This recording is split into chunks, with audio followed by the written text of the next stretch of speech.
Great, thank you, Chandra. So I'd now like to open it up to the floor. So have a think of some brilliant questions. I'm going to do a bit of a roving mic. I reckon you could probably just stand up and we might not need one. We've just got the one mic tonight, so we'll share that around. Yeah, feel free to just share your name, and if you're representing an organisation tonight, you're welcome to direct a question at a particular panellist, or we can go across everyone, and just we'll remind you that we've got Paul online as well. Yeah, so I'd like to open it up. So maybe just a quick one, just if everyone can sort of share. I think Paul touched on it, that collaboration was a really big theme, but I guess what's your connection to the circular economy transition? Maybe just a sort of a quick synopsis following on from everyone's introduction. So Mike, you first. Cool. Well, I always like to try and bring things back to basics, and I think circular economy is a very rapidly evolving and complicated thing. So from a simplistic standpoint, it's kind of how we started our business. It was very simple. It was literally pull some electronic waste apart and find out what to do with it. So there's kind of a few steps along the way, but I think where we should really focus in a practical sense is to first connect.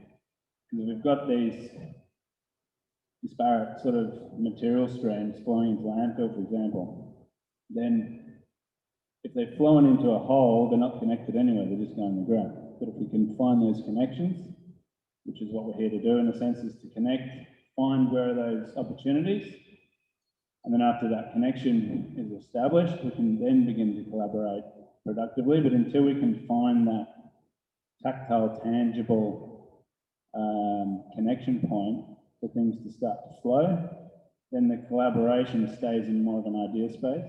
I think where we need to really push is to get to tangible, tactile problems we see right in front of our eyes, and then find people who can see the same problem and say, hey, we'll do this. Yeah. That's a very good question, isn't it? I like it. Yeah, like I always think about sustainability or circular economy as a network, right? And I think we are kind of the nodes, and it's always about finding that space that you're happy as a node and contributing to that. And for me, it's been a journey all the way from cleaning up garbage patches, which it's part of the solutions. I think everything is part of the solutions. Not that people like, such a good speech you can tell you start on the garbage patch and then went upstream. But the truth is we need everything, you know. Recycling is kind of a type of cleanup as well. But what I'm very enthusiastic about right now is realizing that materials are just like us. We should try to be healthy and live for as long as we can, circulating within a certain system, our economy. But at the end of the day, things we need to create a good flow for them when they stop being useful for something. And I think in terms of our polymer economy, I believe that we should leave fossil fuels on the ground. There is no way we can recycle polymers forever. So my passion is, can we turn fossil fuel plastics with a natural polymer made of seaweed, which is something that if we farm well, we're not going to be creating deforestation. We can give jobs to coastal communities. So my contribution as an ocean scientist is really trying to turn that seaweed into a polymer that can do the same job as a fossil fuel plastics, but at the end of the life, you can choose either recycle it or you can compost it, and that's going to help you grow more seaweed or grow food or whatever it is. So I think that's my contribution. Well, I think a couple of speakers have alluded to it. I think behavior change is a huge aspect of how do we move to transition to the circular economy. And back in the time in sustainability, well, I'm in sustainability, but when I was actively working at 9-5, we ran a few challenges around zero waste for the week, zero waste for the month. There were a couple of people that did zero waste per year, good on them, or zero plastic per year. But what we were trying to do was helping people understand how much plastic they used, how much waste they generated over a day, a week, a month. And I think through the process, our goal wasn't to try and get them to be plastic free in a year or a week or a month. That was certainly not the goal, but the goal was to get them to at least understand where they sat. And the amazing feedback that we got from almost every one of our participants was, gosh, I had no idea I used this much plastic, or I had no idea that I was continuing to buy cucumber bags of plastic. It was just ridiculous. But people are doing it, and it just become an unconscious purchase decision, and then they just were doing it because that's what they always did. So I think, and we find that even and transitioning that to running co-working spaces, a question that people who haven't worked out of a co-working space typically get asked a lot is, how do you get people to not talk too loudly, and how do you work out of a space where there's 50 other businesses working out of? And I'm like, well, actually, there's a lot of open plan offices, and a lot of people work out of open plan offices, even if they're working for the same organization. But also, it's a behavior change that we almost bring on by stealth, where if there's someone who speaks loudly, there's the signs that we keep hidden away by talking, using a phone booth to speak on the phone, suddenly appeared, and then there's conversations that we have with their neighboring desks, and then gradually they realize that it's actually not a cool thing. But again, we help them realize what they're doing, and that's our approach to behavior change. And I think that's an approach that, I mean, goes slowly, but in the long term does achieve the results. And I feel like behavior change is a huge aspect of what we need to be thinking about transition to a circular economy.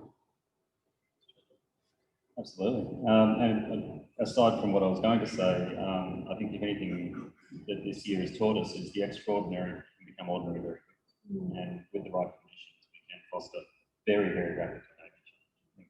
If nothing else COVID has said, of course. I guess two areas that I'm really interested in and engaging in at various levels. I think one of the challenges that I see around the circular economy, and I guess more broadly, just around, I guess, what the future economy might look like is this idea of the globalized supply chain, and the idea that we are essentially a producer of commodities that then have to move halfway across the world to get turned into something that then comes back to us. And by localizing supply chains and utilizing all the resources, including our renewable energy stocks, and natural resources, our incredible infrastructure, we can actually, by localizing our supply chains, we actually have a lot more opportunity to develop circular economies. We actually can start to deal with the waste that's produced and create secondary industries out of those wastes. Whereas if we're just shipping it overseas, it's out of our control, and we're bringing it back and then we're trying to sell, and we're trying to manage the waste solution. So I do think for us, if we're going to engage in the circular economy meaningfully for long term, we do have to start thinking about localizing production. The second area, I guess, from an economist's perspective, is just simply about valuing the multi-generational scale. We've got very simple products, the financialization of economics, I guess, in general, the financialization of decision-making means we put a discount rate on something, and really within 10 to 12 years, we've discounted something to zero. So anything beyond sort of 12 to 15 years, in many cases, we don't see any value. Based upon just purely the way that the model works, and we have to change that. And I guess I'm trying to do some work at various levels to try and, I guess, inform that conversation to say, there are other ways of making decisions other than these kind of blind financial tools that aren't really fit for purpose for the modern economy. And I think we have to have that conversation. We have to be training our decision makers, whether they're in government or in business, to look beyond these habitual models that come out of an MBA or whatever, and use some other tools to make better decisions. I think you're my favourite Western Australian economist, Jason. Amazing. Paul, do you have anything to add there? What's your role in the circular economy transition? Well, we see ourselves as collaborators and enablers, both as I said, within Australia, but also bringing the best learnings from overseas, but also exporting the best learnings from Australia to the other collaboration partners. I agree with what everyone said within the panel, in the sense that, you know, collaboration is probably the most common word that gets used in the circular economy. And I keep emphasizing, I think it's the most important thing. If you don't have those, I'll give you a simple example. I was at the Hidden Economist. I don't know if you've ever heard of him. Tim, I've forgotten his second name. He was at a book launch. I attended a book launch of his, and he said, "Who's had a cup of coffee this morning?" And there's probably 500 people in the room, and it was early on a Saturday morning. Probably 490 said yes, put their hand up. Who knows how to make a nice cup of coffee? And about probably 20 people left their hand up. So do you know how to grow coffee? Do you know how to mine the metal for the coffee machine? Do you know how to milk cows, et cetera, et cetera? And as he pointed out, that system has no one controlling it. It is actually a collaboration right across the world between a whole bunch of people. And that's why you can have your cup of coffee in the morning. Now, I'd love to think I can grow my own coffee. I can mine my own steel and produce one, but I think that might be a bit above my pay grade in most cases. So I honestly do believe, whether it's collaboration within regions, across states, countries, international regions, it's absolutely essential. And though I like to think also, I mean, Australia's quite lucky. We probably can be fairly circular, but some countries will never have the resources that will probably allow them to be totally circular or territorial boundaries. But so trade will still play an important issue, but we're not going to be trading in rubbish. We're going to be trading in secondary materials. We're going to be trading in materials that actually help them make their own economy more circular. Great, thanks, Paul. Who wants to ask the first question? Who we got? Let's go. I think your hand shot up first. So over here, is it Mark? Hi guys, my name's Mark. I was just curious, you're talking a lot about this sort of macro level stuff, but on the micro level, what work are you guys doing with, particularly in Australian context, local councils? Because obviously in terms of waste sorting, that begins the home. Local councils are the ones that collect rubbish and that sort of thing. And, you know, they've been studying practical applications of diversifying waste streams and waste sorting that starts literally in what color bins you put out and that sort of thing on a household level, and that sort of affects that behavioral change. So I'm just curious, yeah, what sort of work perhaps some of you are doing on that level to sort of address both how you can sort of diversify those waste streams to be able to sort them accordingly and commoditize them, but also sort of instigate that behavioral change in order to allow people to become more mindful of what direction their rubbish is going and what to use and things like that. Yeah, good question. So I'm also going to suggest you have a chat to Mel. I'm going to pick her out, but she's a good leader in WA and the local government scene. I think maybe, Jason, you're best to start with this. I know that there's many local governments in WA that are members and they sit on the EDA WA committee. It's actually an area where our members who are, I guess, the economic development practitioners can actually sit down with the municipal services crews and actually find common ground. I mean, it is a fairly long and slow journey in many respects. And I guess I haven't, I'm only hearing these stories secondhand, but I guess my understanding is that the waste management systems, like a lot of systems designed by engineers, are built for redundancies. They're built to deal with worst case scenarios where we have to manage whatever the waste output is, whether that's garbage from bins or whether that's wastewater or whatever it might be. And I guess within that, to then, I guess the work that I've seen, which I'm really interested in, is how do we help change the perception of risk associated with innovating in those systems in such a way that the engineers can get on board, but we can actually start to realise outcomes. And I think that's probably where some careful targeted investment around de-risking behaviours and sort of helping pry the fingers of engineers off the system a little bit, probably might be where we can see the best possible outcome. Anyone else, maybe Michael, I know you take e-waste stream to local governments. Yeah, so it's a really important thing actually. Councils are like a key node in this network. They're everywhere. They play a very important role in that social structure and that economic system. We started our whole business, our first customers are councils. We literally went to the council and said, hey, what are you doing with all this rubbish, electronic rubbish? And they're like, oh, it's going to landfill. I'm like, can we grab some of it and see what we can do with it? But fast forward 12 years, we're now working with the majority of the councils. We've got collection network across WA. And with this whole introduction of circular economy, and yeah, we're doing maybe 3,000 odd tonnes a year coming through that collection network of electronics, which is, it's about 60% of what they could pick up through these channels. So it's still probably 40% going to landfill. But what we're starting to do through the circular economy narrative is to actually get more involved and collaborate directly. So an example is this weekend actually, Town of Cambridge is running a collection event. I should know where it is. I'm supposed to be there tomorrow. But basically they've got a 40-foot sea container. They called us up. We've provided them the container. We've got access to funding to cover the electronic, the recycling charges. So they get a heavily discounted recycling service. And we've now incorporating reuse into this event because we're finding a lot of receptivity with councils for reuse. It's something that they're recognising is higher on that priority list.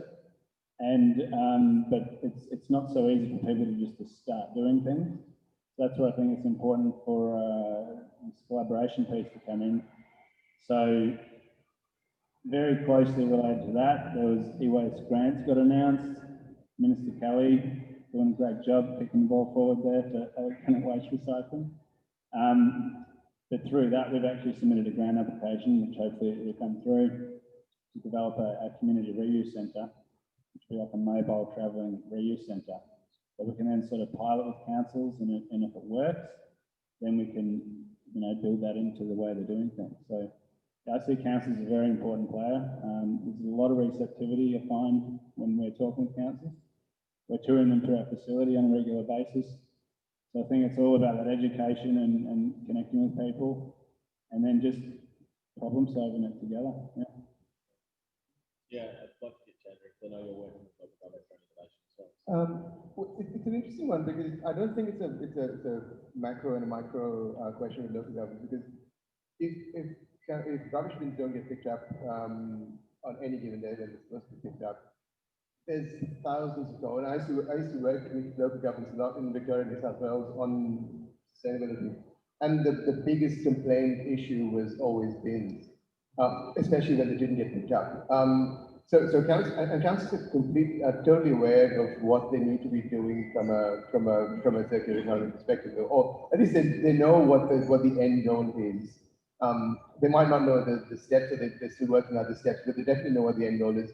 But they've got this fine balancing act where they've got a service expectation from everyone on collection of waste, and then they've got to also try and manage how the waste gets managed. Obviously after it's collected. So even when they run behavior change campaigns, for instance, or whether they're trying to get people to recycle more or develop more streams of recycling, they've got to always try and manage their constituents, and it is a hard game that they play. So credit to everyone in local government actually does this. No, you do. But it is hard work, and I think councils are actually probably doing the most, especially in Australia. I find that they're doing a lot of good work. Paul, I might go to you next. So I know definitely we see in our work that councils on the East Coast are leading the way, where they're looking at new narratives for development like circular and donor economics. Maybe what role can the ACE Hub play in sort of kicking WA governments and getting them to go circular? Well, look, there's no doubt councils are always at the pointy end of the stick with dealing with households. I mean, if you think which level of government do we all deal with the most, it's with councils. You don't deal with state or federal government that often, unless you're paying taxes or registering your car. And they're definitely our strongest collaboration partner. That's why, you know, things like Recycling EU, National Tree Day, National Recycling Week, we get probably 90 to 100% of the councils in Australia are involved in those programs. So we find they're fantastic collaborators. They understand their communities and they're amazing arms and legs on the ground. But they also got the greatest challenges when it comes as, I'm not sure who said that on the panel, but you know, financial challenges are probably their greatest problems. They're generally rate capped. I think I saw a statistic that 90% of councils are break even or lose money. There's only about 10% of the councils that are rich in that term. So they need as much help as anyone in terms of support. And we try to do that, you know, through, you know, taking the load off them with things like Recycling EU, so people can find out what's recycled at their local council without having to call a call centre or you know, make mistakes on their recycling. But yeah, so it's interesting. I think the big councils like City of Sydney, City of Melbourne, Brisbane City Council, what I call the rich councils, they tend to take the lead on the work, what I would call the R&D work, because they've got the financial resources to do that, and they'll go and take those chances and setting up new services and etc. But one thing I am pretty convinced it's going to happen over the next 3 years through the policy of harmonisation through the National Waste Policy Action Plan, that we will have very consistency of bin colours, consistency of the kinds of materials that are collected across and how many bins we have. And the amount of bins will increase, and there will be a national education program. So that will take some of the load off the councils, because, you know, it's not fair that they should be, you know, doing all the heavy lifting, particularly when things like, I hope there's not too many people from state council, state government in the room, but most of the waste levies well, when you look at where the revenue comes from, where it goes to, I should say, it comes to state governments who are responsible for local councils, and they get most of the revenue from the landfill levies. And I'm not 100% sure what the landfill levy is in Western Australia at the moment, but, you know, it's still, you know, I think the total landfill levies collected across the country approach about $1 billion a year, something close to that. And only probably on average, I think about a quarter of it actually gets spent on what it should be spent on, which is obviously hopefully end up getting rid of landfills. That should be the end target of any waste policy, where we have a society where there are no landfills, and hopefully no ocean plastic dumps as well. Right. And I know, Julia, you're going to be selling councils beautiful seaweed plastic soon as well to help them. To do compost. Compostable, absolutely, yeah. Otherwise it doesn't work. I really think I share the opinion that the future of resource or waste management could go private as well. I think there's some other fantastic Spacecubed members that are developing waste tech. We've got Kombucha tonight from Hippie Kombucha. They operate on a reuse model, and lots of startups and small businesses that are helping councils out. Tom, did you still have a question that you wanted to ask? Can I go to you next? Do you want the microphone? Thanks everybody. My name is Tom Tolchild. I work for the Good Samaritan Enterprises here in Perth. So I'm 3 months into a new role. And so I preside over now a network of op shops, logistics and supply chain, 17 container deposit recycling plants. But the darker side of my role is I'll sign off on 20 tons of landfill tomorrow. Landfill that really, from my perspective, has been categorized, sorted, placed into its product type, but because we are not aware at this point in time of where to divert that product, the solution is typically that it goes into a hole in the ground. So I'm here as hopefully a willing part of the supply chain of the circular economy to say my problem, which is waste that costs us, I would much rather spend on diverting into products, social enterprise, or some form of repurposing. So I would love to hear ideas, and I think we might be neighbours in Klymenko. So yeah.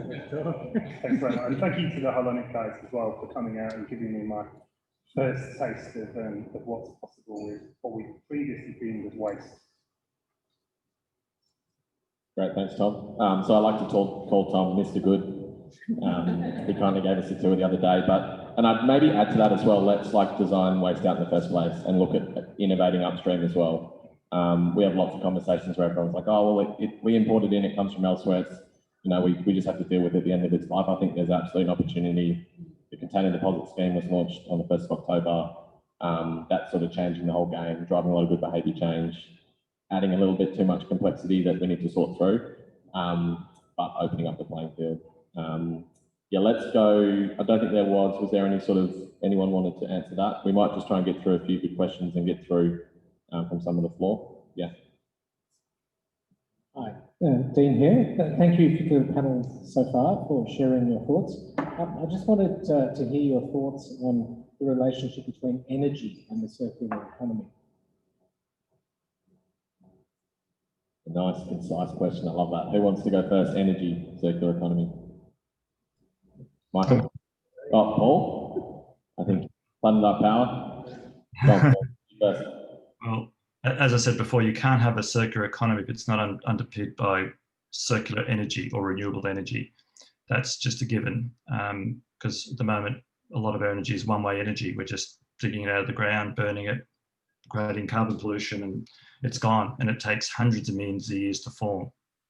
So it's certainly not circular in any physical lifetime we would ever experience. So it's really important that we underpin our circular economy transition with a transition to renewable energy of all types. So if I can add on to that, so we've got some huge energy companies in Perth. What should some of the biggest energy companies be doing? If they're in transition fuels, should they be really jumping onto the renewable energy future ASAP? I definitely think as well, we sort of focus too much on the transition to renewables and the green narrative, which kind of holds us back from getting to the root cause and the economic system that's underpinning everything. Bit of a tough one, but Mike, maybe we can bring you in there as well, because I know you're doing some pretty innovative projects that connect to energy for circularity as well. Yeah, I think energy it's what it's all about, really, isn't it? I think you've got to sort of unpack it a little bit, because energy, all the energy on the Earth comes from the sun, it's accumulated on the planet, and then it sort of transitions through different phases and states and storages. And so I think we've just got to sort of look to nature more and look at the models for energy production, storage, distribution, and how can we bring that in. Some of the more practical ways we've been experimenting with is more of a decentralized energy concept. So looking at those microgrids that are sort of really taken off in developing countries, looking at how can we decentralize our energy infrastructure. Circular economy, I think decentralization is a big piece. Localization, if you combine the localization with decentralization, that's what nature sort of does. And so, yeah, we've got to look into how we produce in it, how we source in it, how we store in it, how we use in it, how we waste in it, and look at that whole system and try to break it into its little pieces. And then it's like a Lego kit in a sense, like the energy's still coming in. We just got to figure out how to use it better. So, yeah, practically like battery systems and smart energy storage and smart grid and all this sort of stuff, I think is the way to go. Do you want to add anything there, Chandra? There's lots of great energy startups. I think energy is not a technological problem anymore. It hasn't been for at least 10 years. Energy is a systemic problem, or moving to circular energy is a systemic problem. It's got to do with all the lobby groups and the cloud that big money has in old energy that we haven't already transitioned to renewable energy, sustainable energy. So it's kind of it's a tricky one. What is the answer then? It's Australia can run on renewable energy. That the Beyond Zero Emissions produced a report 12 years ago saying that we should be at zero net emission energy by 2020. Unfortunately, it's 10 years since they published the report, and it's not happened yet. But that's not saying that we can't do it. So technologically, we've got every single solution. We've got microgrids, we've got ability to track energy, ability to move energy from one home to the other and track it through blockchain technologies. It's all there. So what we need is for investment in it. And there's a lot of really good startups and micro enterprises that have developed in the past decade. And I think the next decade is probably going to be where the technology is from the old powerhouses, if you may, and we start to see the genuine transition to zero net energy. I guess just really quickly, it's not just big money, it's also just, I guess, the sunk cost sitting within government of heritage infrastructure. And I guess we have to help, I guess, as a community, find government a way that they can get themselves out of that mess a little bit, in a way that we can forgive the write-off of that asset again on the budget, because if they get hung out to dry for that financial decision, it's going to, I guess, there's going to be pushback. So you're right. It's the system. It's the way we make decisions, but it's the way we individually support and I guess empower our decision makers to make those decisions as well. Yeah, without being brave, there's a hell of a lot of inertia in the existing system, and not just with the lobbyists, but in the corporate, in the government space as well. Yeah, it's a very, very quick comment coming back to your question. Like, if you look at our carbon footprint as a species, as humans, half of it goes into making materials. So I think there is a massive relationship, right? We're talking about circular economy. Can we stop just digging things out of the ground, using it for a short period, and just throwing away on the other side? So if we manage to create something more circular, we also decrease our energy needs by half, potentially. So I think when people talk about energy, let's think about a house. So I'm going to build a new house, right? One thing is the solar power and like the amount of energy that I'm going to use while living on the house. But half of it is actually the materials that you're using and where it's coming from.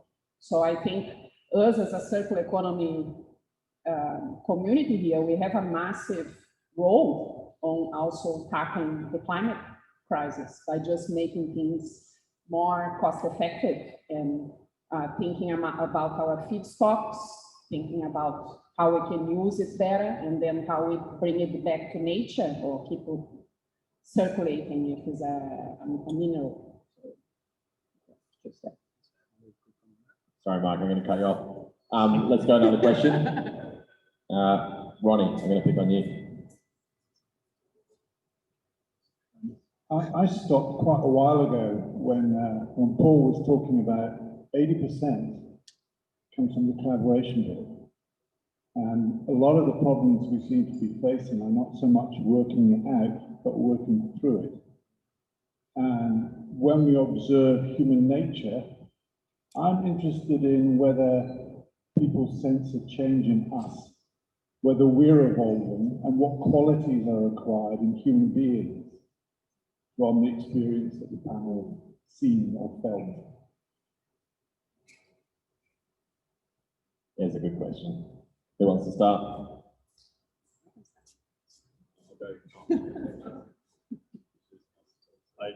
I would love to say that I think it's changing, but I do think there's real opportunities, and I do think that, again, this year that has shown us behaviour change is possible if we can make and bring an impetus around immediacy and around proximity. I think a lot of the challenges to do with the circular economy and climate change is well recognised as being a proximity issue. It's too far away from us, it's too abstract.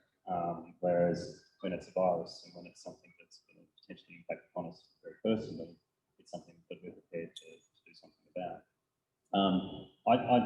Speaking from an economist, I guess, perspective, I think one of the conversations we need to be having to help bring about that idea of proximity is a really robust, be able to have much more robust conversations around trade-offs. So where there's not good and bad, and we keep framing, like you were saying, transition energies and renewables and everything else, that the media and social media continually asks us, and we all probably contribute to that, in that this is good, this is bad. And the reality is that the shades of grey is where the world's going to change, and we have to, in the work that we do, deal with those shades of grey more effectively if we're going to find solutions. Because yeah, the polarisation of everything into good or bad is enormously damaging.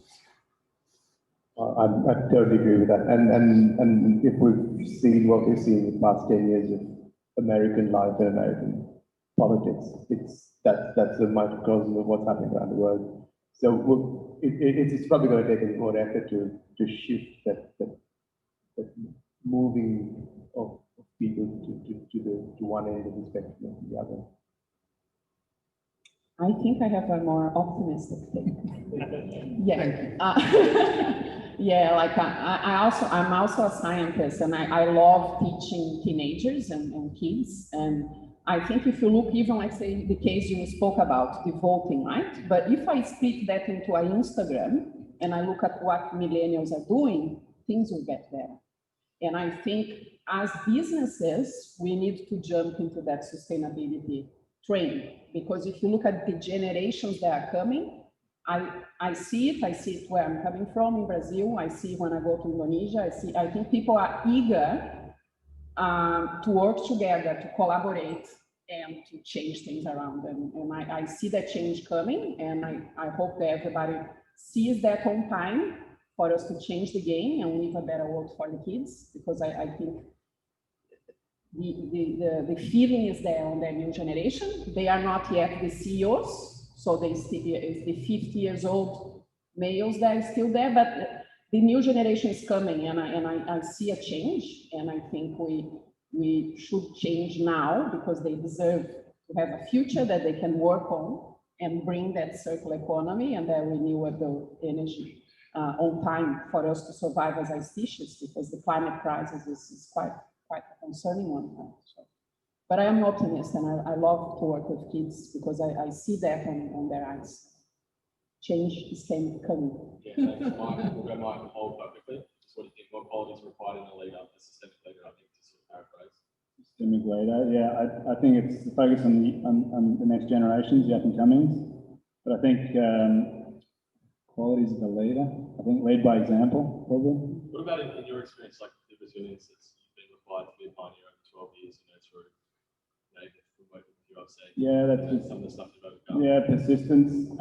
But I think that all comes into like, what are we teaching kids? What's the system? And then there was a really cool TED talk, TEDx Perth, I think last year, where there was a presentation, I forget who did it, but they were saying they did some tests, and this is where social media and stuff is really important, because people will do what they think everyone else is doing. So it's in a sense, we need to fake it till we make it a little bit, and just keep putting forward like positive examples of what we're doing, so we see more of that, and we're not paying attention to what Trump did.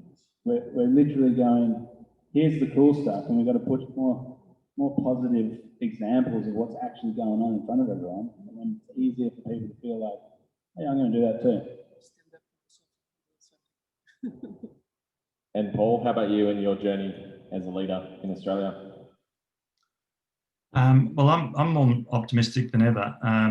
And I was lucky enough to have a mentor who taught me about, introduced me to Margaret Mead, the anthropologist who studied, the first female anthropologist to study the not only Indigenous tribes, but also the Western world. And she said that you can only ever see change in generational terms. So generation is 30 years these days. And so if you go back 30 years, which is about the formation of Planet Ark, there were no environment managers in Australia. In fact, there wasn't even an environment department. There was no curbside recycling. People either burnt their rubbish in the backyard, or you put it in a tin at the front of your thing. There were no solar panels on, well, probably there were a few solar panels in the world, but they would have been on remote stations who could afford that. And there were certainly no EV cars or even hybrid cars back then. So if you think how far we've come in 30 years, it's not bad, but the next 30 years has got to be 5 times faster or 10 times faster in terms of our transformation. So we are in the middle of a transformation. Most transformations, though, don't happen in 20 or 30 years. And that's why we think it's like watching paint dry. And it has been at times for me, watching paint dry over the last 30 years, but I can guarantee you in the last 5 years, there's been more change and activity in corporates, in governments and in individuals than there has been probably in the previous 10 years. So we are on the acceleration curve. And the good thing is with these transformations, they are logarithmic towards the end. So, and at the last quarter of that transition, it happened so quickly, people go, what, you mean we didn't all have mobile phones 10 years ago? That's how quickly that last bit happened. So I think we're in that last quarter to a third in that transformation. That's why I know by 2030, there won't be anyone buying internal combustion cars anywhere in the world, because the EV cars will be so much cheaper and better, no one will bother. It's the old story, you know, the Stone Age didn't end because we ran out of stones, there were just better ways of doing things.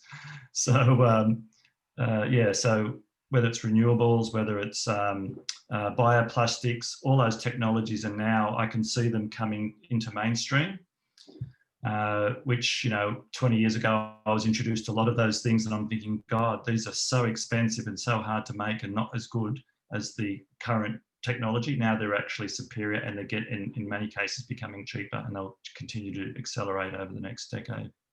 Great, thanks, Paul. I think there's always more we can do as individuals as well. That's something I constantly reflect on through the work I do. I'm going to take one more question. I've been getting a few sort of eyes, people really keen. Yeah, who wants to ask the very last question before we go to networking just yet? I'm sort of just looking to crowdsource it, and then you'll have to wrap up in about 5 minutes. Devendra here. I think my question would be specifically to Paul, because he has worked in this space a bit long. Yes, you said 80% is social change or behavioral change. That will change everything.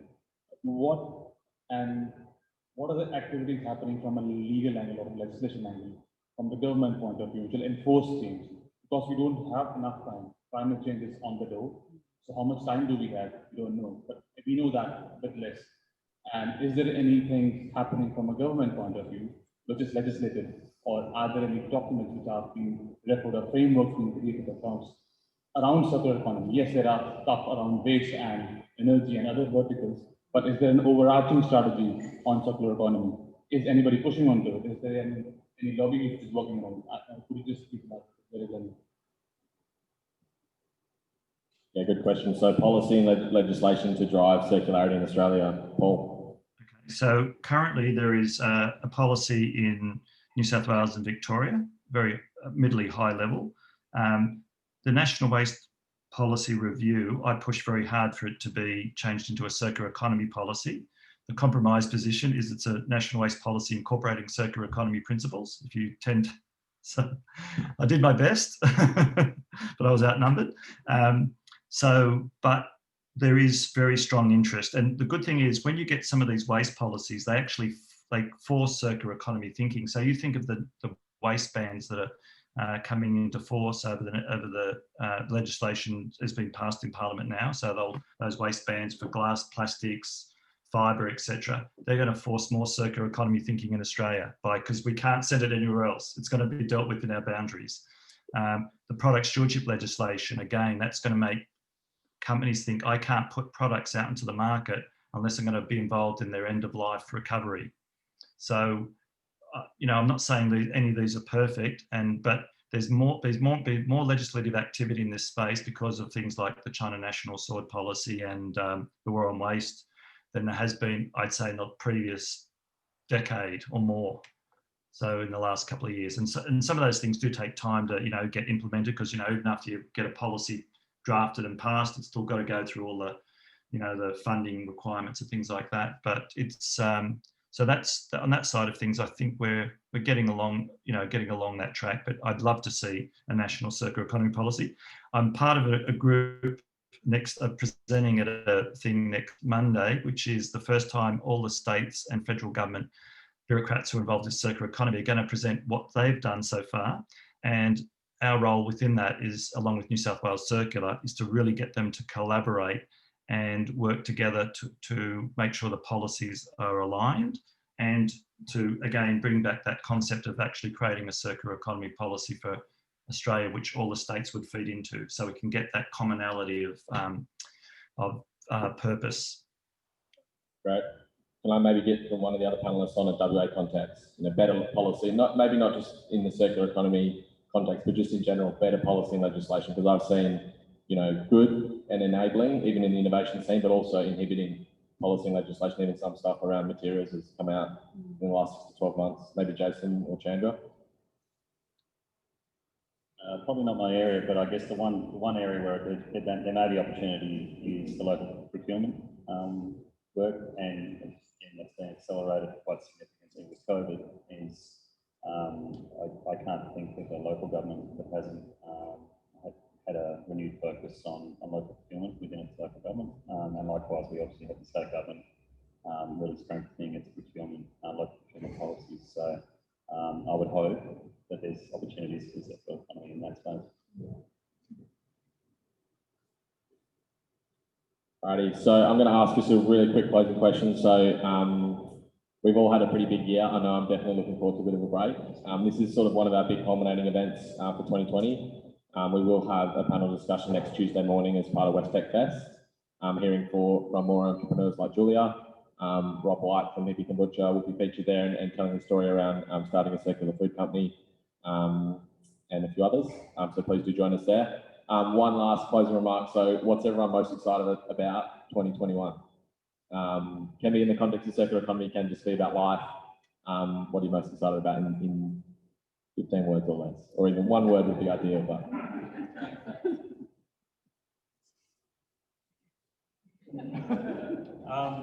I think that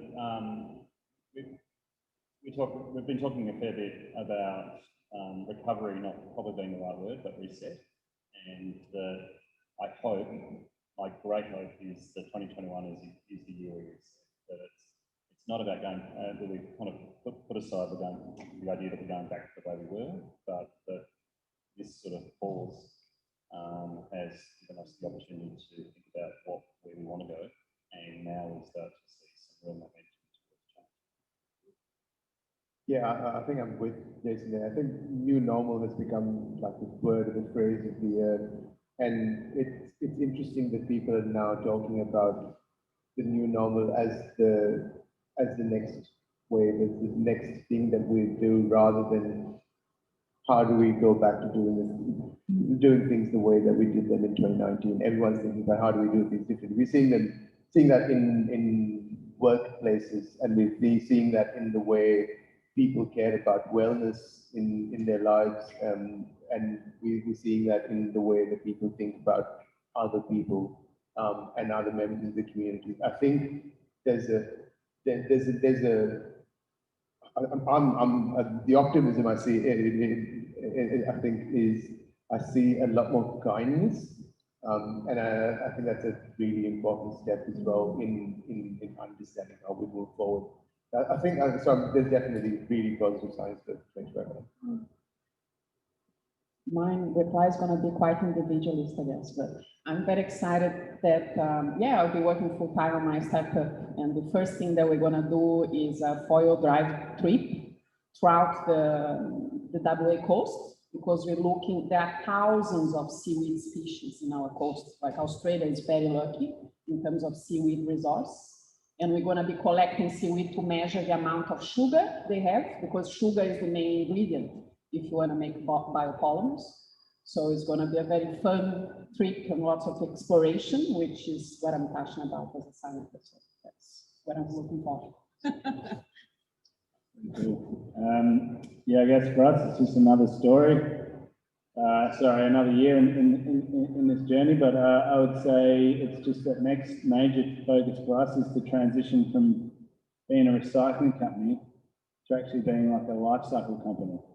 So we're making some real connections with manufacturing and downstream multiple life cycles. So we've got a new partner program coming out. We're calling a life cycle partner program, which isn't just aimed at technology.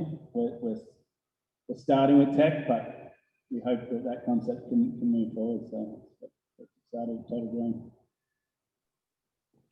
Right, and Paul, lucky last. Well, I'm really excited with collaborating with you all next year through the Australian Circular Economy Hub. Beautiful. I'm really He kept on. there we go. Well done, Paul. I'm really excited as well to bring, I think these events are great, but as much as I love them and it's been great dialogue tonight, I'm less sort of thinking and talking and more doing, and that's what I'm really excited about in 2021. So if you're interested to collaborate more, we're really keen to bring, Andy and I have a bit of a secret project that we'll be releasing more information on soon called Thrive, that we'll be bringing to WA in 2021, and we're really keen to kick things up a notch. So on that note, big round of applause, please, for our 4 panelists in person, for Paul for joining us online. So Andrew's just informed me that we've just wheeled out the Grazing the Roof grazing table, so I hope you're all hungry. Please hang around, we're going to get some tunes on, keep the conversations going. I think we've got Fern until about 9 or 9:30. I will just ask if anyone has a folding chair, just give us a hand and just pick it up and bring it in with you out into the courtyard. We're just going to stack them up because we've got to quickly pack down this place for work day tomorrow. So we'll see you all out in the courtyard. Thank you.